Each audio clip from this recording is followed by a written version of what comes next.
ইতালির অন্যতম বন্দর ও শিল্প নগরী নাপোলি, যেখানে ৩০,০০০-এরও অধিক প্রবাসী বাংলাদেশিরা বসবাস করেন। সেখানে ৪ শতাধিক ছোট বড় পোশাক শিল্প গড়ে তুলেছেন প্রবাসী বাংলাদেশিরা। তারা তৈরি পোশাক খাতে নতুন সম্ভাবনার দ্বার খুলছেন। ইতালিতে নিযুক্ত বাংলাদেশের রাষ্ট্রদূত এটিএম রকিবুল হক গার্মেন্টস ফ্যাক্টরি ঘুরে ইতালিতে দক্ষ গার্মেন্টস শ্রমিক আনার পরিকল্পনা রয়েছে বলে জানান। ইতালি থেকে আমাদের প্রতিনিধি মিনাজ হোসেনের রিপোর্টে বিস্তারিত। ইতালির অন্যতম বন্দর ও শিল্পনগরী নাপোলি শহরটির বিভিন্ন পৌরসভায় ৪ শতাধিক ছোট বড় পোশাক শিল্প গড়ে তুলছেন প্রবাসী বাংলাদেশিরা। এসব প্রতিষ্ঠানে ১২,০০০-এরও বেশি বাংলাদেশির কর্মসংস্থান হয়েছে। পালমা কোম্পানির শহরে বাংলাদেশি প্রবাসী এই সফলতা দেখে রাষ্ট্রদূত এটিএম রকিবুল হক ভূয়সী প্রশংসা করেন।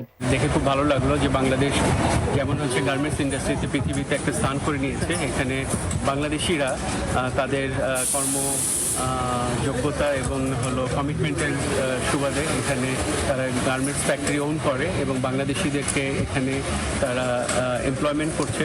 একই সাথে বাংলাদেশিদের ভাবমূর্তিতেও তারা একটা অবদান রাখতেছে। ইতালিতে এ খাতে দক্ষ কারিগরের বেশ ঘাটতি রয়েছে, তাই বাংলাদেশ থেকে অভিজ্ঞ শ্রমিক আনার পরিকল্পনার কথা ব্যক্ত করেন। বিশেষ করে বাংলাদেশে যারা গার্মেন্টস শিল্পতে কাজ করে এক্সপার্টিস ডেভেলপ করেছে, তাদেরকে যদি এখানে আনা যায়, আমি মনে করি যে সেটা এদের শিল্পের ক্ষেত্রে যেমন কন্ট্রিবিউশন করবে, বাংলাদেশে যারা গার্মেন্টসের এক্সপার্ট হিসেবে পরিচিত আছে তারা দেশের জন্য ভালো কাজ করতে পারে। দেশের বাইরে প্রবাসী বাংলাদেশিরা ইতালির নাপোলিতে সবচাইতে বড় গার্মেন্টস শিল্পের বিপ্লব ঘটিয়েছেন।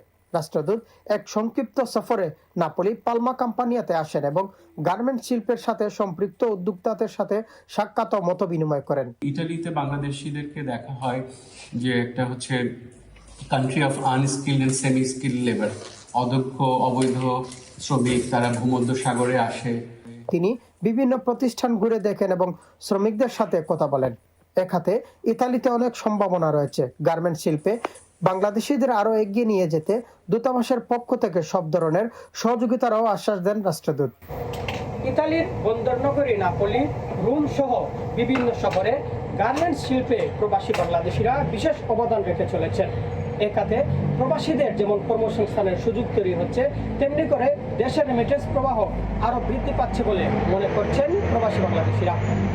ইতালি থেকে মিনাজ হোসেন, চ্যানেল এস নিউজ।